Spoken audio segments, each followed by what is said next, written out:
ময়মনসিংহের ভালুকায় নিহত দীপু চন্দ্র দাসের বাড়ি পরিদর্শন করেছেন 17টি মানবাধিকার সংগঠনের নেতারা।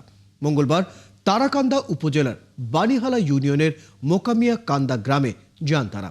এই সময় দীপুর পরিবারের সদস্যদের সাথে কথা বলেন এবং ঘটনা সুষ্ঠু বিচারের জন্য প্রশাসনের কাছে দাবি জানান।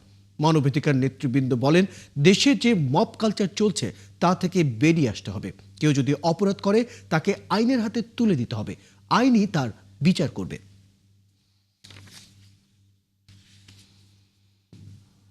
ভীষণ অন্যায়ভাবে তো বটেই, কিন্তু নৃশংসভাবে হত্যা করা হয়েছে।